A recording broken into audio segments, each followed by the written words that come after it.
Bom dia, meus amados. Bom dia. A paz do Senhor. Amém. Tivemos hoje dois louvores maravilhosos. Um que diz que devemos ficar firmes nas promessas de Jesus. E outro que diz exultai. Exultai significa alegre-se. Alegre-se sempre. Independente do que estamos vivendo. Porque nós temos a esperança de chegar àquele grande dia em que todas essas coisas passarão e reinaremos juntos com o Senhor. Amém? Amém.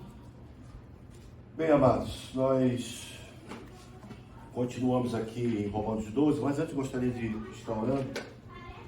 Pai eterno, colocamos diante de Ti, Pai, essa manhã, pedimos, Senhor, que o Teu Santo Espírito possa estar conosco, Senhor, que possamos, Pai, conduzir essa reunião dessa manhã, Pai, fiel à Tua palavra, Pai, que possamos, Senhor, reconhecer, Senhor, a nossa dificuldade, a nossa pequenez, Senhor, e sabendo que toda a honra e toda a glória pertence somente a Ti. Em nome do Teu Filho Jesus Cristo. Amém. Amém. Paulo, realmente acho que tem que fechar, porque tem criança ali, a gente vai atrapalhar um pouco. Romanos 12, do capítulo 3 ao versículo 3 ao versículo 5.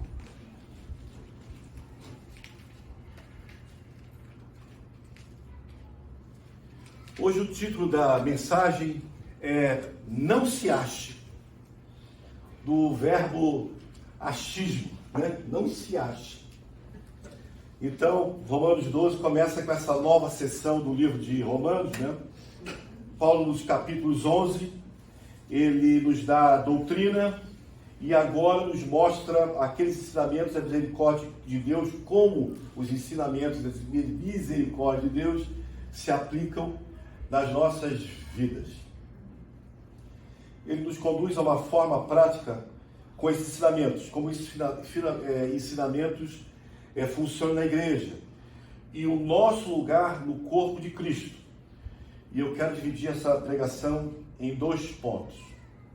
O primeiro ponto é o versículo 3, que se chama Seja Humilde. O versículo 3 diz o seguinte: Por isso, pela graça que me foi dada, digo a todos vocês, ninguém tenha de si mesmo um conceito mais elevado do que deve ter. Mas, ao contrário, tenha um conceito equilibrado de acordo com a medida da fé que Deus lhe concedeu. Afinal de contas, o que é humildade, né? Humildade é a habilidade de nos retirarmos do caminho em benefício do outro.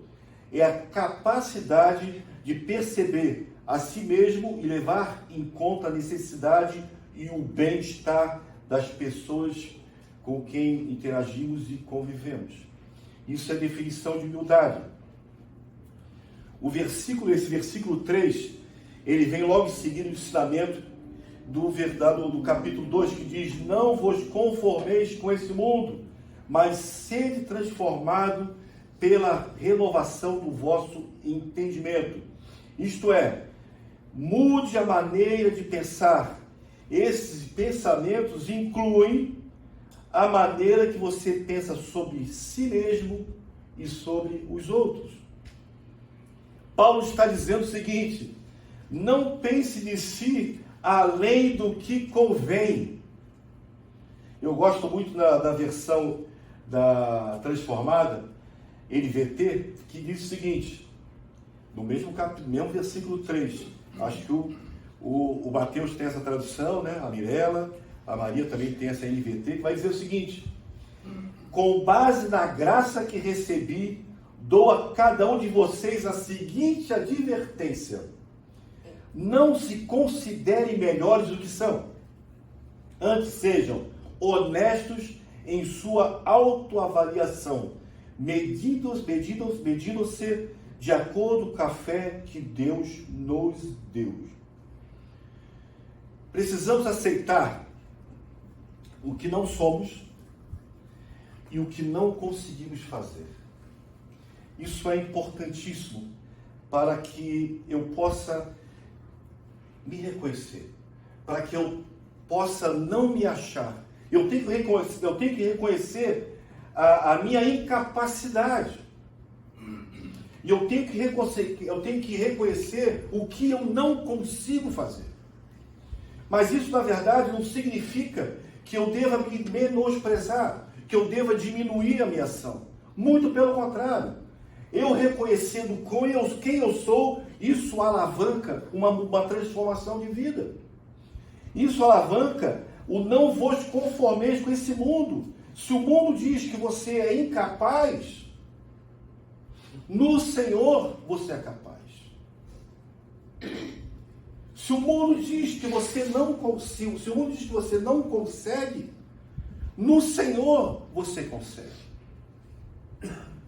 Então, precisamos, Paulo, como estamos vendo aqui, Paulo está querendo dizer que devemos nos menosprezar, e sim, não acharmos que somos melhores do que os outros. A palavra, Jesus ele vem falando o tempo todo sobre isso aí. Quando ele fala, ama a Deus sobre todas as coisas, e o teu próximo como a ti mesmo, ele está revelando exatamente esse sentimento. Não se ache melhor do que qualquer outra pessoa. Não se ache melhor do que alguém. Diante de Deus, todos nós somos iguais. Tim Keller, ele escreveu o seguinte, somos pecadores cujos esforços só merecem juízo. E somos salvos inteiramente pela bondade de Deus. A medida da fé significa o quanto eu creio nisso e no Evangelho. Porque ele vai dizer ali que medido-se de acordo com a fé que Deus lhe deu. Não é o tamanho da minha fé, é o tamanho do que eu entendo e creio no Evangelho, na palavra de Deus.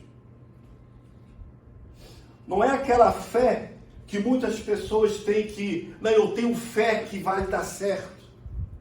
Eu tenho fé que isso vai acontecer. Não é dessa forma. A fé, eu já ouvi o pastor falando, a fé, ela serve para que eu entenda que no meu final será maravilhoso. A fé serve para a minha salvação, para que eu creia que Jesus morreu no meu lugar, morreu no seu lugar, para que fôssemos salvos da ira de Deus. Isso é o sentido da fé. Na fé está incluído o que Paulo está falando. Se você crê nisso, então coloque-se no seu lugar. Estava escutando uma pregação que alguém perguntou, na verdade, na igreja, onde fizeram acho que perguntas e respostas, perguntaram para o pastor se ele não, que Deus sendo bondoso, será que ele não foi muito duro com Adão? E a resposta desse homem foi o seguinte: como alguém que surgiu da lama pode desafiar o Criador de todas as coisas? Ele diz que ali o que aconteceu com Adão foi pouco. Ele devia ter sido mais rígido. E nós, sabedores dessas coisas, conhecedores dessas coisas, bom dia. Como é que nós podemos encarar o poder de Deus? Como podemos duvidar do poder de Deus? Como podemos questionar a vontade soberana de Deus sobre a minha vida? De maneira nenhuma. De maneira nenhuma. Aqui, quando ele fala sobre o equilíbrio, significa ser sincero e entender quem somos, sem nos engrandecer e sem nos rebaixar. Pensar com humildade não quer dizer que devemos ver os outros como se fossem melhores do que nós. Muito pelo contrário. Temos que reconhecer que somos bons, que nós temos capacidades para fazer dessa maneira, servindo os outros. Não sei se vocês estão percebendo, quando a gente fala, quando Paulo está falando, quando ele escreveu essa carta aos cristãos em Roma. Essa carta foi escrita diretamente para cada um de nós. É o nosso comportamento, não é o comportamento da igreja. Eu não tenho que ser humilde na igreja. Eu não tenho que ter esse entendimento somente na igreja ou com a igreja. Esse tem que ser o meu padrão de vida no mundo. Eu tenho que saber quem eu sou, mesmo sendo chefe. Eu tenho que saber quem eu sou, mesmo sendo subordinado. Independente de onde eu esteja. Porque é muito fácil ser crente hoje aqui. É muito fácil. Eu estou falando, vocês estão sentados e ninguém, aparentemente não tem ninguém em disputa ou em litígio com alguém, brigando com alguém. Mas o que eu quero ver, o que Paulo está falando, que esse comportamento tem que ser um comportamento diário do homem. Quando nós reconhecemos a nossa, não a nossa inferioridade, porque não é isso que Paulo está falando. Quando nós reconhecemos o nosso lugar,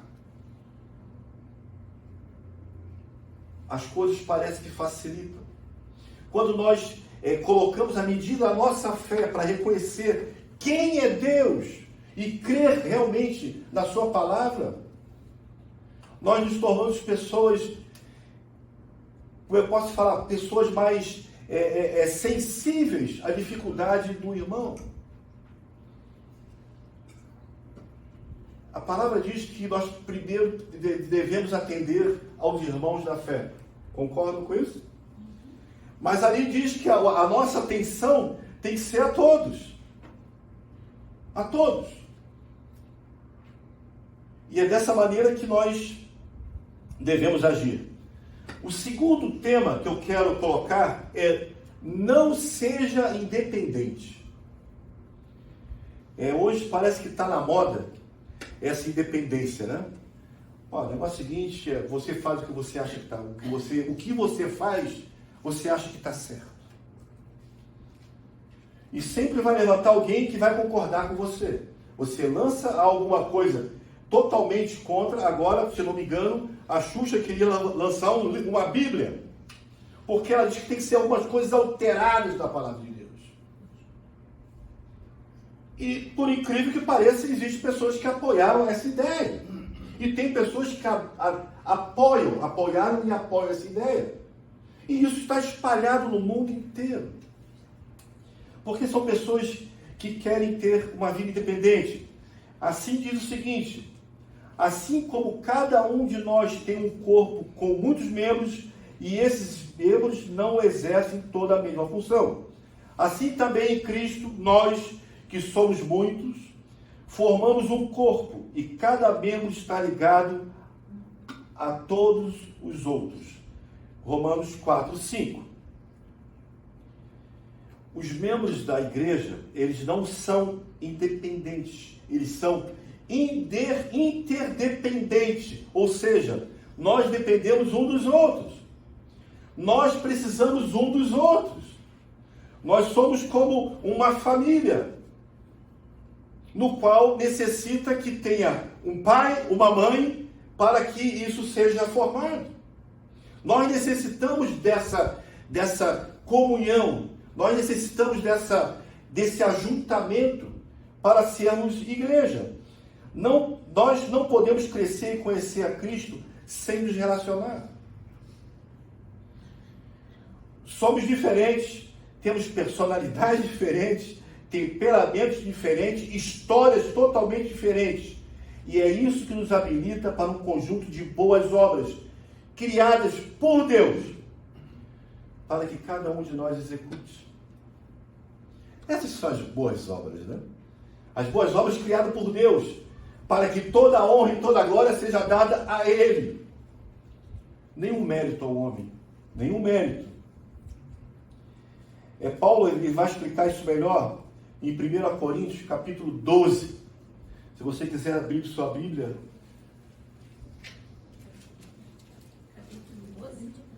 1 Coríntios, capítulo 12.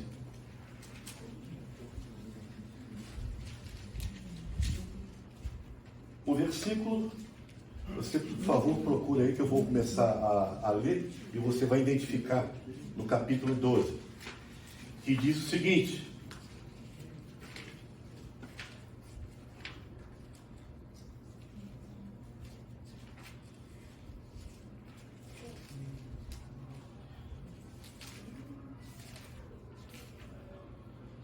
Posso ler?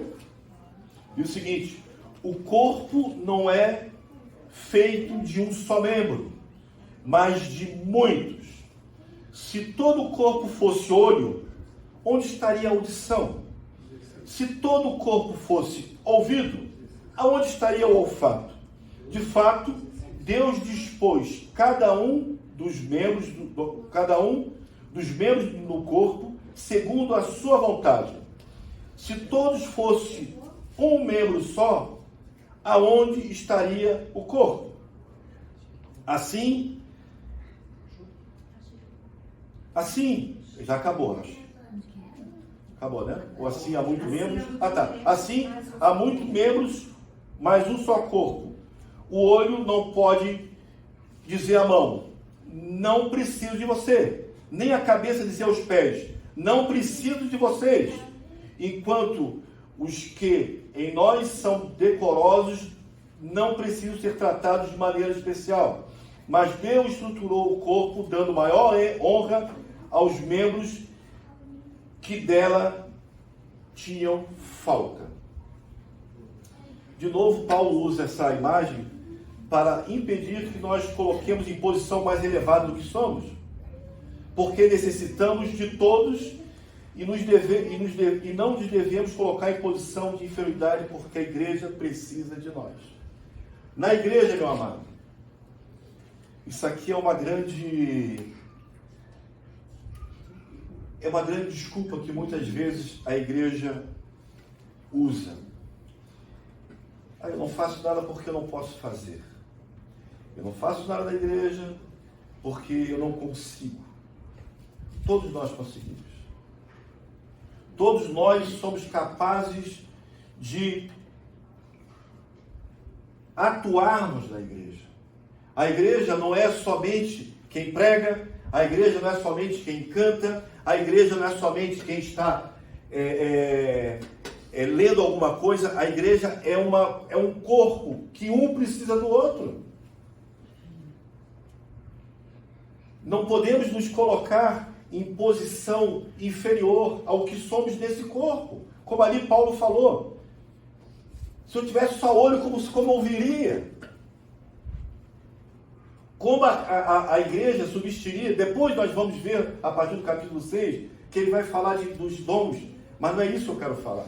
Eu quero falar que, independente dos dons que nós vamos ver, a partir da outra semana, que você é capaz. Você pode. A igreja, como eu falei, ela tem que ser um corpo completo. Não pode faltar uma área. Não pode faltar uma ação que ela não tem alguém que possa fazer. Você é capaz. Você pode. Se não tivéssemos aqui o Rodrigo ou eu para pregar, com certeza um de vocês se levantaria e estaria aqui pregando. Porque você tem capacidade. Se a medida da sua fé é tamanha que você creia quem é esse Deus soberano e poderoso, você é capaz de reproduzir isso. Se você conhece a Deus, você é capaz de reproduzir isso.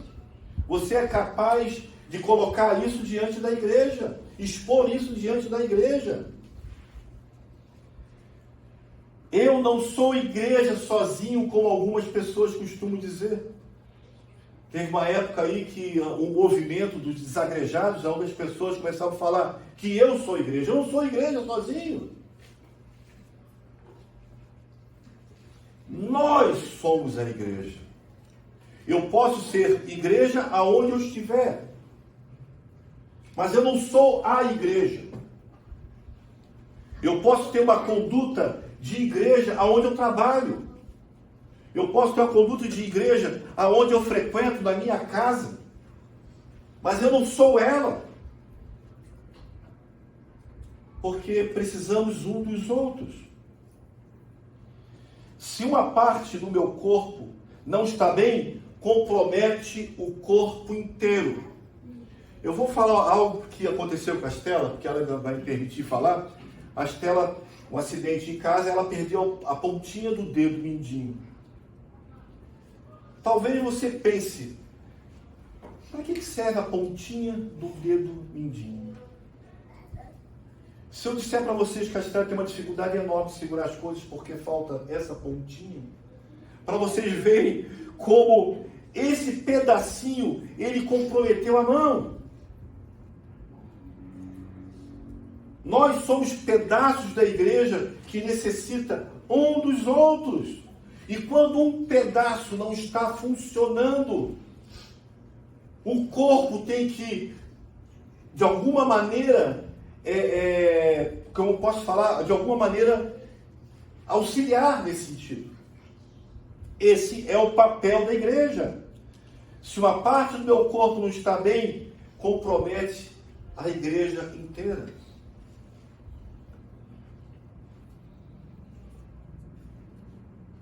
Nós somos responsáveis uns pelos outros. Nós precisamos nos preocupar um com os outros. Mas da mesma maneira, como eu falei, nós não devemos ter uma ação de, como posso falar, uma ação de me achar menor.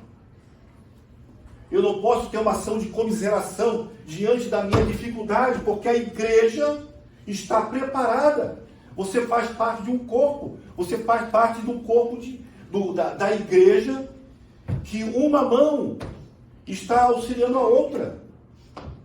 Esse é o grande segredo. A igreja não serve apenas para que a gente venha domingo aqui, alguém traga uma palavra. A igreja não é só isso. Ela é muito mais do que isso. O papel da igreja hoje é fazer diferença nessa terra.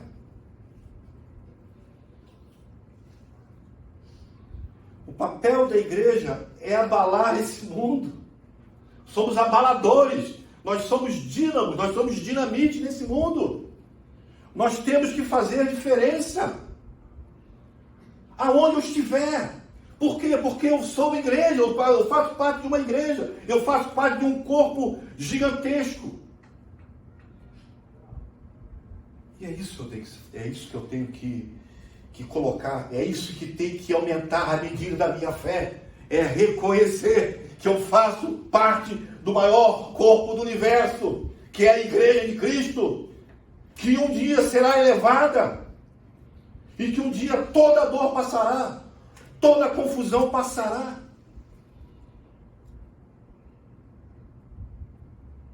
E será que isso não me empolga? Será que isso não me deixa extremamente otimista sobre o meu futuro?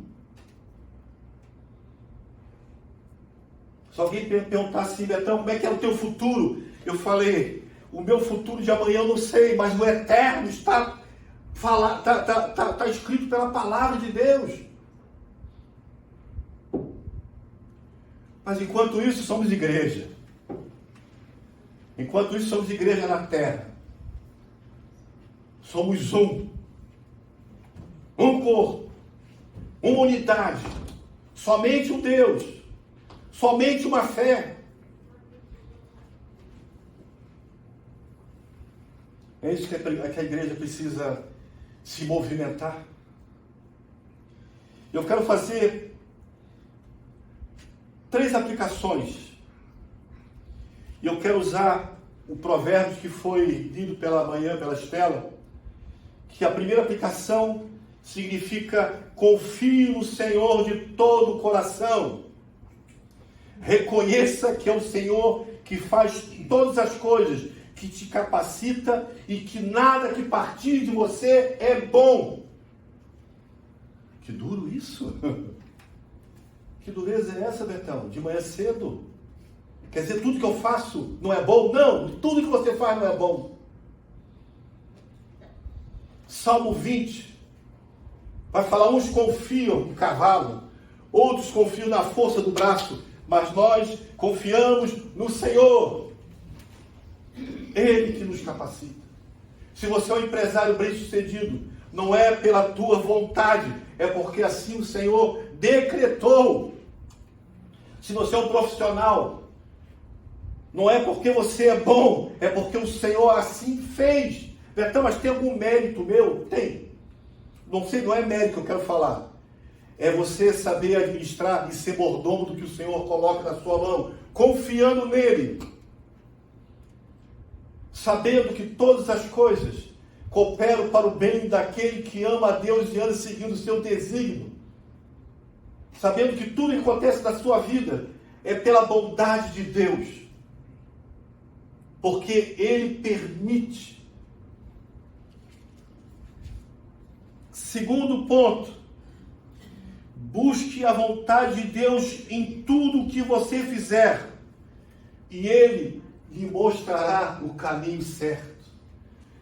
Salomão, no livro de Provérbios, como diz, é Provérbios, ali são, como é que posso dizer? São conselhos.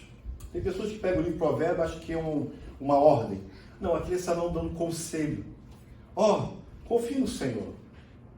Busca a vontade do Senhor. Tudo o que você fizer, e Ele mostrará o caminho certo. Terceiro, não se ache melhor de ninguém, porque assim você será útil para a igreja e dará apoio ao corpo.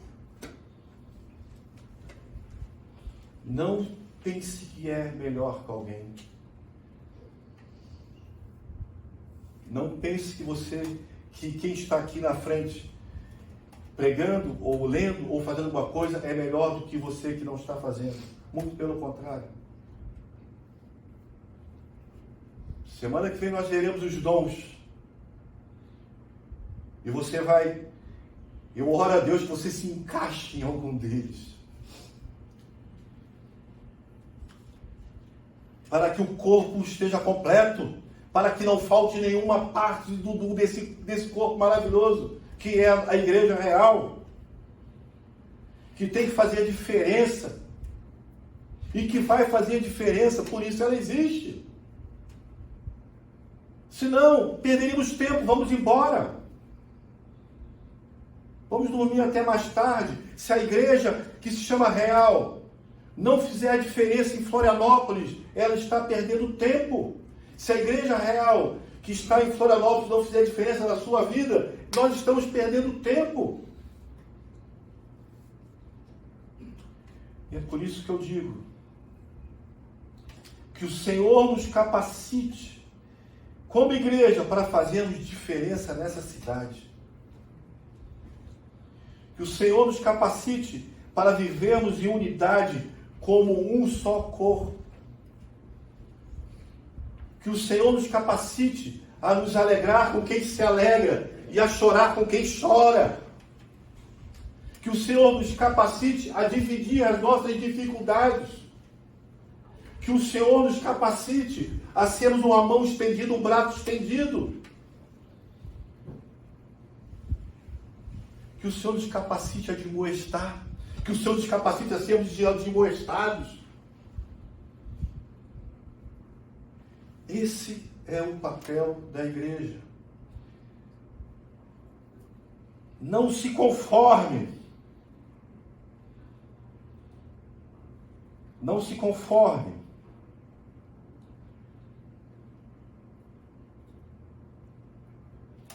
Com esse mundo. Não ache que o mundo vai te oferecer algo bom. Não pense que o mundo existem coisas que vão melhorar a sua vida.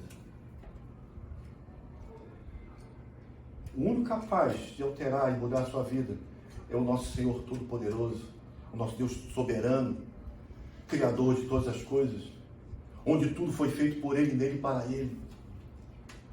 Essa é a medida da minha fé e da sua fé. Que o Senhor nos abençoe, que o Senhor realmente que nós possamos ter um entendimento real dessa palavra, que nós possamos ter uma conduta de fazer a diferença nesse mundo. Se você acha que você não é capaz, É um convite que eu faço na sua vida essa manhã. Se você acha que não é capaz de fazer algo para este corpo, neste corpo, é um convite que eu faço a você nessa manhã. Que você possa sair daqui transformado. Que você possa sair daqui reconhecendo quem você é. Não mais e nem menos. Mas reconhecendo quem é você no corpo do Senhor. Amém, amados? Vamos estar orando para encerrar. Depois nós temos nossos avisos. Pai eterno, nós nos colocamos diante de Ti, Pai. Reconhecendo a nossa incapacidade, Pai. Reconhecendo, Pai, a nossa total dependência a Ti, Senhor. Por isso nós possamos ter um entendimento, Pai, de quem somos, Senhor. O que podemos fazer, Pai. Para que possamos realmente, Senhor, fazer parte de um corpo, Pai. Para que a Igreja Real seja uma igreja completa, Pai.